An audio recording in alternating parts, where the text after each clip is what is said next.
అసలు కాంగ్రెస్ పార్టీకి ఓటు ఎందుకు వేసిన ప్రజలు? మార్పు అంటే ఆర్థికంగా సామాజికంగా కేసీఆర్ కంటే ఎక్కువ ప్రయత్నం చేసి ప్రభుత్వాన్ని నడుపుతాడో 2000 వస్తున్నాయి మాకు పెన్షన్, 4000 వస్తాయని చెప్పి ముసలివాళ్ళు, మాకు 10,000 వస్తుంది 15,000 వస్తాయని చెప్పి రైతు బంధు అని చెప్పి రైతు మిత్రులు, అదేవిధంగా 2 లక్షల అప్పు మాఫీ చేస్తాడని చెప్పి రైతులు ఓట్లేస్తే 1.8% ఓట్లతోనే నువ్వు పదవిలోకి వచ్చినావు.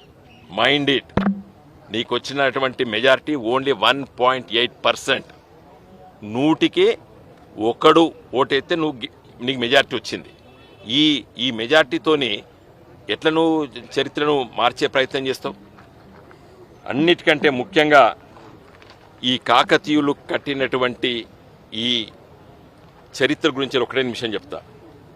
కాకతీయులు దాదాపు 800 సంవత్సరాల కింద ఈ ప్రాంతాన్ని పరిపాలించారు. యావత్తు తెలుగు ప్రజలే కాదు, దక్షిణ భారతదేశం దాకా కాకతీయులు పరిపాలించారు. కాకతీయులు పరిపాలించినటువంటి ఈ వంశము క్షత్రులు కాదు, అగ్రవర్ణాలు కాదు, రెడ్లు కాదు, వెలుమలు కాదు, బ్రాహ్మణులు కాదు, వైశ్యులు కాదు. వీళ్ళు అనగారినటువంటి బడుగు బలహీన పేద వర్గాంచెలి వచ్చి రాజ్యాధికారం తెచ్చుకొని పరిపాలించారు. అందుకోసమే దాదాపు 44,000 చెరువులు కుంటలు నిర్మించిండ్రు కాకతీయులు. ఈ చిహ్నం దేనికి గుర్తంటే ప్రాస్పెరిటీకి. అక్కడ మీరు ప్రతి ఒక్క అంశం తీయండి మిత్రులారా, మీడియా మిత్రులారా, ప్రతి ఒక్కటి అవపడుతుంది. అంటే ఒక రాజ్యం ఏ విధంగా గొప్ప వైభవంగా విరసిల్లిందో మీకు అర్థమవుతుంది. పాడి పంటలు గొప్పగా ఆ రోజులలో ఈ ప్రాంతాన్ని పరిపాలించినటువంటి మహారాజులు.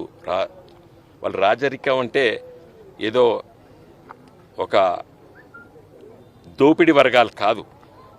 ఆ రోజు వాళ్ళు సామాన్యుల నుంచి వెళ్ళి మరి వ్యవసాయ పన్నులు వసూలు చేసి రాజ్యాన్ని పరిపాలించి వ్యవసాయాన్ని దాదాపు 800 సంవత్సరాల తర్వాత కూడా మరి మనలాంటి వాళ్ళందరం బ్రతుకు తెరువు ఇంత తిండి తింటున్నాం అంటే కాకతీయ మహారాజులు కట్టించేటు చెరువులు కుంటల వల్ల.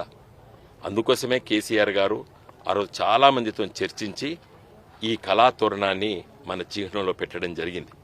దీనికి తోడు చార్మినార్ 400 సంవత్సరాల క్రితం హైదరాబాద్ మహానగరంలో మరి ప్లేగు అది వచ్చి వేలాది మంది చనిపోతే వారి చిహ్నంగా అది కట్టుకున్నాం. అందుకోసమే మరి లక్ష్మణ్ ఏలే గారు ఎవరైతే ఆ చిత్రీకరించారో వారి మాటలో చెప్పాలంటే ఈ కళాతోరణము వ్యవసాయానికి చిహ్నము, ఇరిగేషన్కు చిహ్నము. ఆ చార్మినారు మరి వైద్యం, ప్రజల సంక్షేమం కోసం అని చెప్పి దీన్ని ఆలోచన చేసి తెలంగాణ ఎంబ్లంలో ఇది పెట్టడం జరిగింది. వ్యవసాయం, ఇరిగేషన్ అండ్ హెల్త్, ప్రకృతిని సంరక్షించాలనేటువంటి ఆలోచనలో ఉండి ఇవన్నీ చేయడం జరిగింది. కాబట్టి నేను చివరిగా కోరేది ఏంటంటే, మరి నేను చెప్తున్నాను, రేవంత్ రెడ్డి గారు మార్చలేడు. అసహజంగా చెప్తాను. ఎందుకు మార్చలేడు అంటే ఇది గవర్నమెంట్ ఆఫ్ ఇండియా అంటే గెజిట్ రావాలి. అర్థమైందా? ఇప్పుడు వీళ్ళకి ఎవరు సకంగా ఏం తెలియదు. ఇప్పుడు ఉన్నటువంటి వాళ్ళు ఇది కేసీఆర్ గారు ప్రతిపాదన చేసిన తర్వాత కేంద్ర ప్రభుత్వం బాగా ఆలోచించి ఇచ్చినటువంటి జీవో కాపీ తర్వాత ఈ చట్టం ఉంది. దీనికి state emblem of India regulation of use rules 2007 ఇది అమెండ్మెంట్ కూడా అయింది. దీని ప్రకారంగా కేంద్ర ప్రభుత్వం ఒప్పుకుంటేనే మార్చచ్చు. కాబట్టి ఈయన ఇవ్వాలని రేపు 2వ తారీఖున ప్రకటన చేస్తే అది అయ్యేది కాదు, పోయేది కాదు. నేనే పర్సనల్గా హైకోర్టులో కేసు వేస్తున్నా. ఇప్పుడు సమ్మర్ వెకేషన్, అది సమ్మర్ వెకేషన్ ఆయన తెల్లారే మై సెల్ఫ్ నేను, ఎందుకంటే కాకతీయ యూనివర్సిటీ కాలేజ్ ఆఫ్ లాలో నేను పట్టభద్రుడిని కాబట్టి న్యాయశాస్త్రం కాకతీయ విశ్వవిద్యాలయంలో చదివిన నేను తప్పనిసరిగా చట్ట ప్రకారంగా నాకున్నటువంటి హక్కు, ఫండమెంటల్ రైట్ ఇన్వోక్ చేసి నేను దీన్ని సంరక్షిస్తా. జై తెలంగాణ. ఇప్పుడు ఈ న్యాయస్థానం కాకుండా ప్రత్యక్ష కార్యాచరణ ఎలా ఉండబోతుంది? రెండవది, ఇప్పుడు బీఆర్ఎస్ పార్టీ కాకుండా ప్రజా సంఘాలు కావచ్చు, వేరే పౌర సంఘాలు కావచ్చు, చరిత్రకారులు కావచ్చు, కవుల కళాకారుల స్పందన ఎందుకు లేదు? వాటిని మీరు సమీకరించలేకపోయారా? డెఫినెట్గా అండి. మీరు మిత్రమా మంచి ప్రశ్న అడిగినారు. 2001లో కేసీఆర్ గారు పార్టీ పెట్టక ముందు, 2001లో కేసీఆర్ గారు టీఆర్ఎస్ పార్టీ ఆవిష్కరించకంటే ముందు కూడా ప్రొఫెసర్ జయశంకర్ గారు, బియ్యాల జనార్దన్ రావు గారు లాంటి మహనీయులు, చాలామంది విద్యావేత్తలు, మేధావులు అందరూ కూర్చొని చర్చించి ఈ తెలంగాణ ప్రాంతానికి జరుగుతున్నటువంటి అన్యాయం కారణమేంది, దానికి ఏ విధంగా పరిష్కారం అని ఆలోచించినప్పుడు ప్రత్యేక తెలంగాణ రాష్ట్రం అయితేనే అనేటువంటి ఆలోచన వచ్చి చాలామందితో చర్చించి ఆలోచించి మీటింగ్స్ పెట్టుకొని నిర్ణయం తీసుకున్నాం. ఎక్కడో దగ్గర స్టార్ట్ కావాలి కదా.